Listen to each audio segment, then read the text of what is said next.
sedikit mengupas sejarah masjid yang ada di Kampung Kedungudel, Kelurahan Kenep, Kabupaten Sukoharjo. Perlu diketahui masjid ini termasuk masjid awal yang ada di Kabupaten Sukoharjo. Karena keadaan geografis dan lain sebagainya, kami menguak sejarah berdasarkan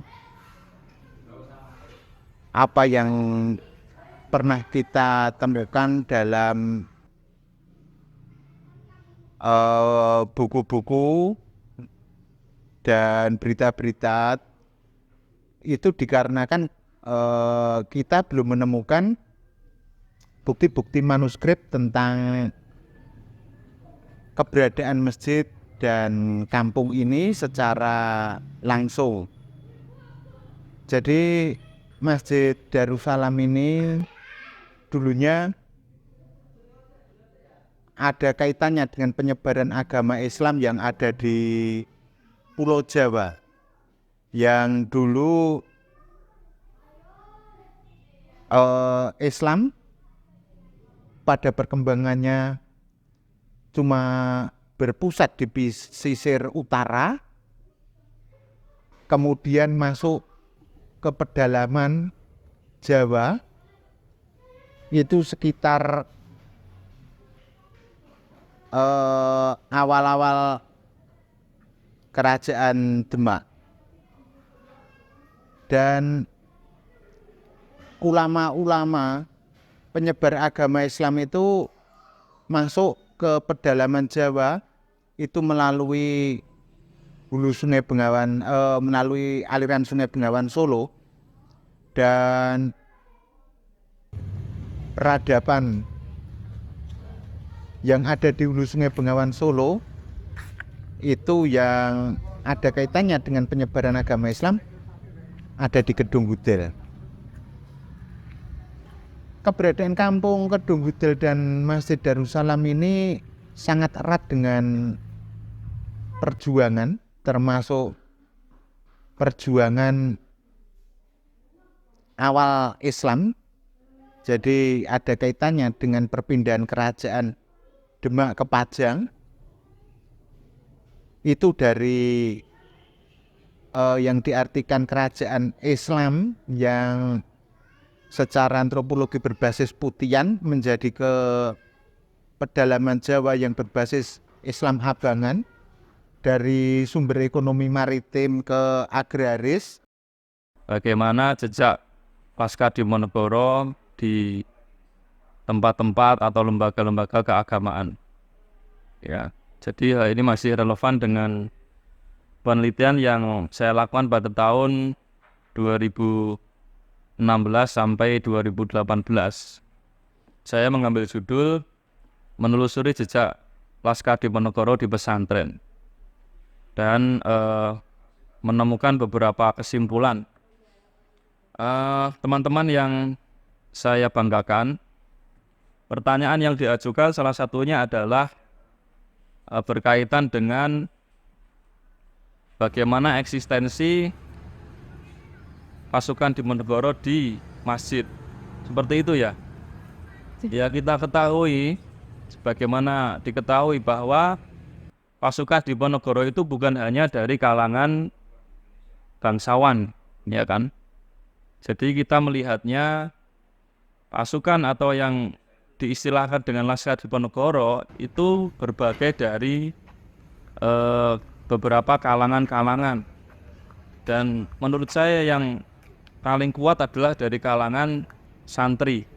Kenapa? Karena Pangeran Diponegoro ini berdasarkan profil yang kami baca dari bukunya Prof. Peter Carey, memang dari sisi intelektual keagamaannya itu cukup kuat, sehingga tidaklah mengherankan apabila pasukan-pasukan Diponegoro itu didukung oleh kalangan santri dan tentunya juga kalangan bangsawan, karena kelahiran Pangeran Diponegoro itu dari kesultanan yang ada di Yogyakarta, ya. Jadi itu.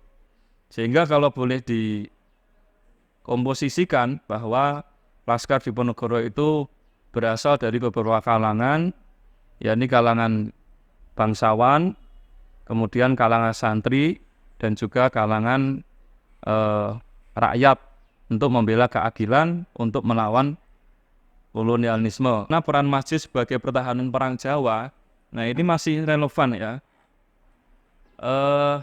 Sebetulnya masjid yang disasar adalah masjid yang ada di Kenep ya, di Sukoharjo.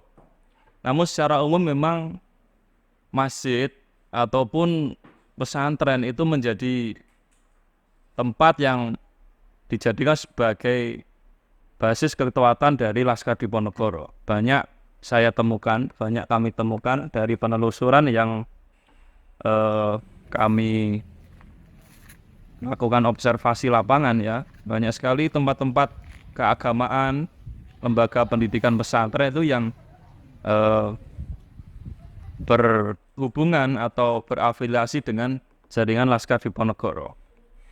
Saya mengambil 3 sampling ya. Yang pertama pesantren yang ada di Magetan, namanya PSM. Itu juga beberapa diteliti oleh mahasiswa SPI. Ternyata PSM atau Pesantren Syadul Mutakin itu didirikan oleh namanya Eyang Khalifah. Ya, Eyang Khalifah ini bergelar Pangeran Cokro Kertopati. Ternyata Eyang Khalifah atau Pangeran Cokro Kertopati ini merupakan Laskar Diponegoro. Ya, istilah saya menggunakan itu. Pasca kekalahannya dalam Perang Diponegoro tahun 1825 sampai 1830. Kemudian para laskar yang berlatar belakang santri itu menyebar di Mancanagari Timur.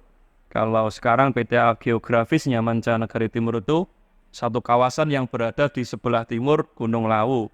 Ya, Magetan itu sendiri berada di sebelah timur Gunung Lawu, sehingga mungkin Eyang Khalifah atau Pangeran Cokro Kertopati itu kemudian eksodus ya, melakukan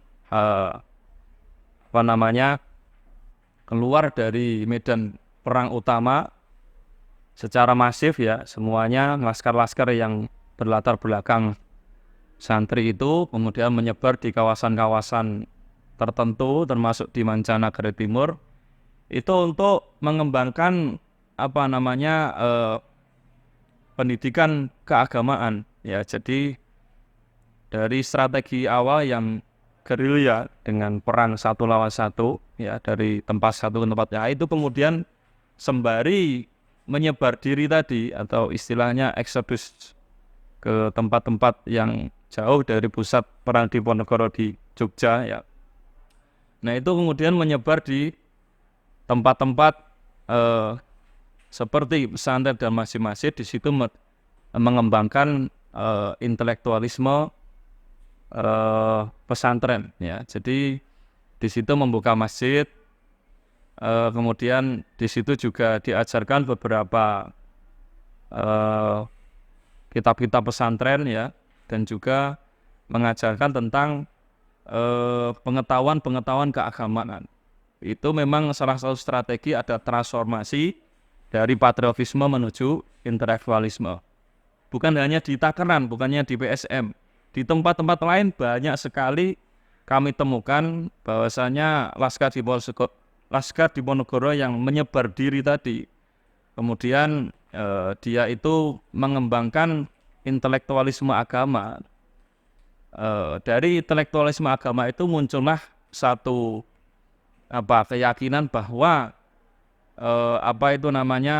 membela diri dari kolonialisasi, dari penjajahan, itu memang satu hal yang diperintahkan oleh agama ya.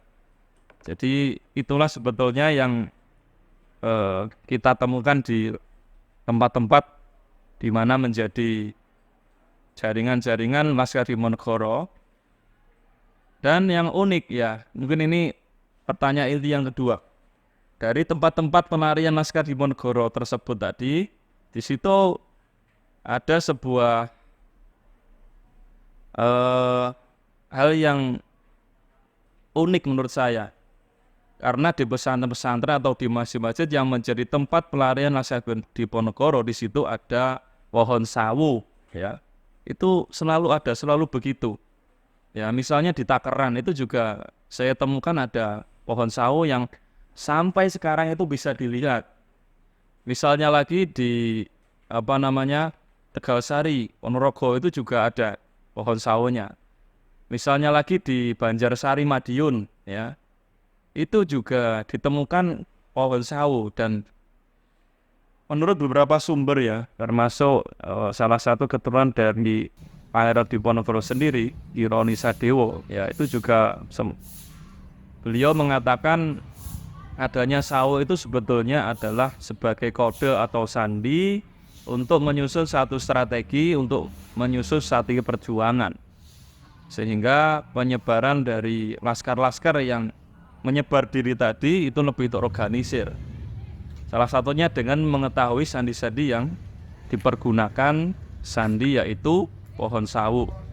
Pendapat lain mengatakan sawu itu berasal dari kata atau kalimat sawu, sufu vakum, dari sawu yang artinya merapatkan, sufu vakum, barisan-barisan kalian, itu dijadikan sebagai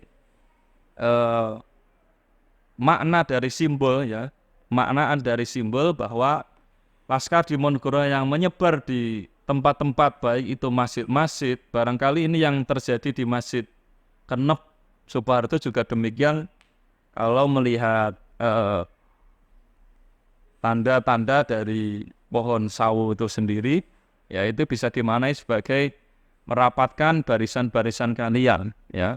Jadi itu saya juga mengutip dari beberapa buku, ya, dan juga keterangan dari keturunan Pangeran Diponegoro yang mengatakan bahwa adanya hubungan antara pohon sawu dengan pasukan atau laskar-laskar Diponegoro. Dan anehnya lagi, ya, ini saya juga terus mengembangkan penelitian ini, ya.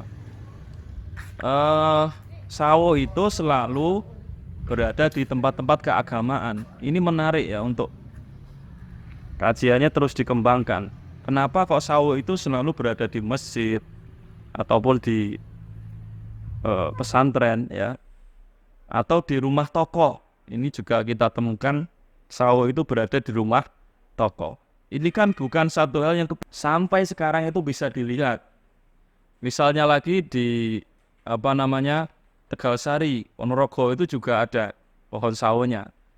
Misalnya lagi di Banjarsari, Madiun, ya, itu juga ditemukan pohon sawu, dan menurut beberapa sumber, ya, termasuk salah satu keturunan dari Pangeran Diponegoro sendiri, Ironi Sadewo, ya itu juga beliau mengatakan adanya sawu itu sebetulnya adalah sebagai kode atau sandi untuk menyusun satu strategi untuk menyusun strategi perjuangan, sehingga penyebaran dari laskar-laskar yang menyebar diri tadi itu lebih terorganisir. Salah satunya dengan mengetahui sandi-sandi yang dipergunakan sandi, yaitu pohon sawu. Pendapat lain mengatakan sawu itu berasal dari kata atau kalimat sawu, sufu vakum, dari sawu yang artinya merapatkan, sufu vakum, barisan-barisan kalian, itu dijadikan sebagai makna dari simbol, ya, maknaan dari simbol bahwa laskar Diponegoro yang menyebar di tempat-tempat baik itu masjid-masjid, barangkali ini yang terjadi di Masjid Kenep Suparto juga demikian. Kalau melihat tanda-tanda dari pohon sawu itu sendiri, ya itu bisa dimaknai sebagai merapatkan barisan-barisan kalian, ya. Jadi itu saya juga mengutip dari beberapa buku, ya, dan juga keterangan dari keturunan Pangeran Diponegoro yang mengatakan bahwa adanya hubungan antara pohon sawu dengan pasukan atau laskar-laskar Diponegoro. Dan anehnya lagi ya, ini saya juga terus mengembangkan penelitian ini ya. Sawo itu selalu berada di tempat-tempat keagamaan. Ini menarik ya untuk kajiannya terus dikembangkan. Kenapa kok sawo itu selalu berada di masjid ataupun di pesantren ya, atau di rumah tokoh. Ini juga kita temukan sawo itu berada di rumah tokoh. Ini kan bukan satu hal yang kebetulan tentunya. Mestinya ada satu kesepakatan, ada satu kesepahaman sehingga ini dilakukan ya. Kuat dugaan memang pohon sawo ini dijadikan sebagai strategi menjadi kesepakatan dari para laskar Diponegoro untuk menyatukan visi, untuk menyatukan misi perjuangan ya. Sehingga dari tahun 1825 sampai 1830 pasca kekalahan perang Jawa atau perang Diponegoro itu, perjuangan itu tidak berhenti, akan tetapi terus berlanjut ya di tempat-tempat yang dijadikan sebagai tempat pelarian dari pasukan Diponegoro atau laskar Diponegoro. Nah, ini menarik ya. Untuk segi filologis ataupun berkaitan sama kebudayaan Jawa, memang di Jawa sendiri simbol-simbol seperti itu harus diterjemahkan secara ulang oleh manusia. Jadi ketika kita masuk ke dalam keraton itu ataupun tempat-tempat yang mungkin disakralkan, disucikan, tentulah maka di situ pohon-pohon ataupun vegetasinya memang berbeda dan mempunyai makna tertentu. Di sini ditemui adalah pohon tanjung, kemudian ada juga mungkin ada sawo becek biasanya.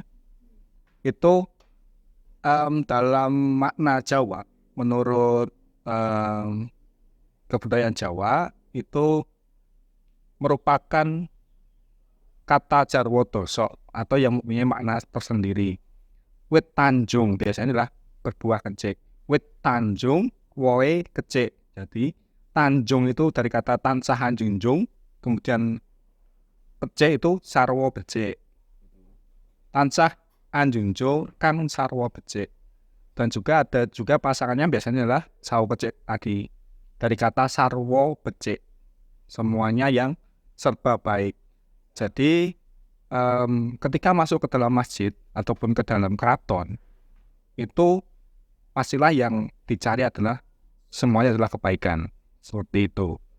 Nah, kemudian untuk yang bangunan masjid Jawa kuno itu sebenarnya masjid Jawa yang lama itu kebanyakan bertajuk tiga seperti Masjid Demak, kemudian masjid-masjid yang ada di Masjid Kasunanan itu semuanya bertajuk tiga, itu melambangkan tiga tahapan sebenarnya, syariat, kemudian hakikat dan makrifat, seperti itu.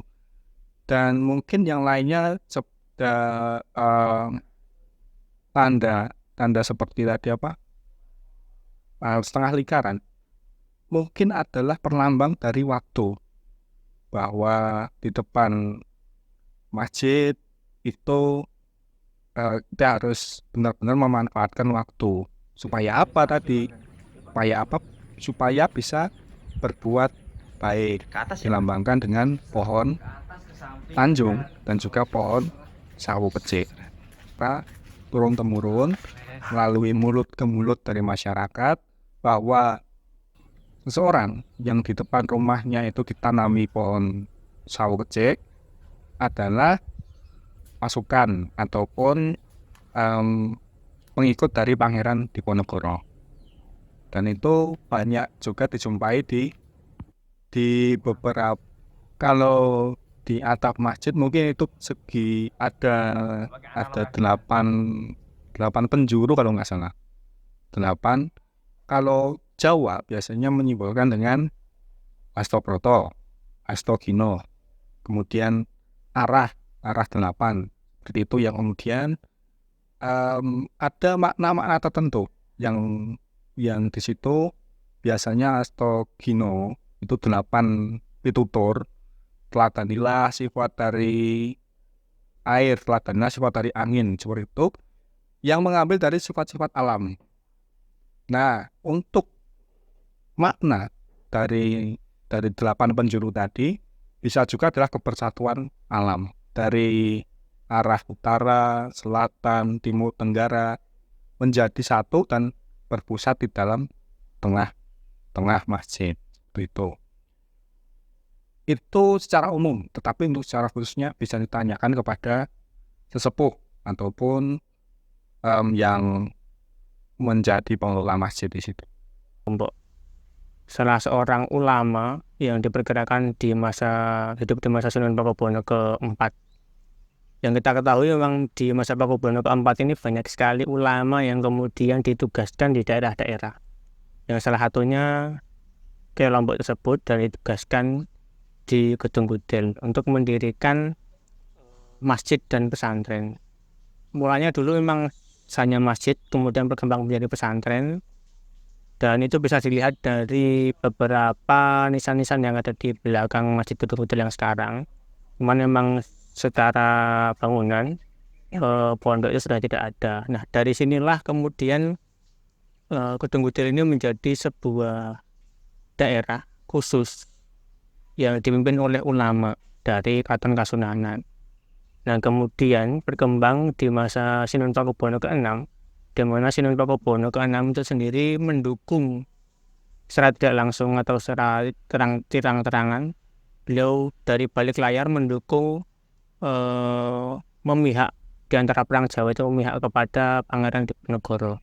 Nah, dukungan tersebut kemudian juga dilakukan oleh ulama-ulama di daerah, termasuk salah satunya di Masjid Gedung Gudel itu, Masjid Darussalam. Ulama-ulama di sana memberikan dukungan dengan cara mereka mewadahi atau memberikan ruang untuk tempat singgah ataupun tempat berlindung.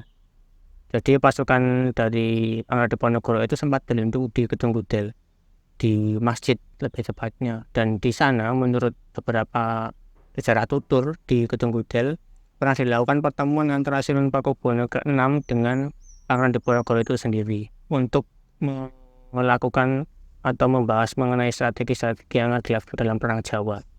Nah, cerita mengenai pertemuan ini itu masih melekat sampai sekarang di antara masyarakat Gedung Gudel dan menjadi semacam kebanggaan juga bagi warga Gedung Gudel karena tempatnya dulu sebagai basis perang Jawa, utamanya sebagai tempatnya pasukan dari Pangeran Diponegoro. Nah, dari sini muncul juga beberapa sejarah tutur lain, diantaranya adalah mengenai salah satu situs yang ada di lingkungan masjid, yakni sumur Kyai Pleret.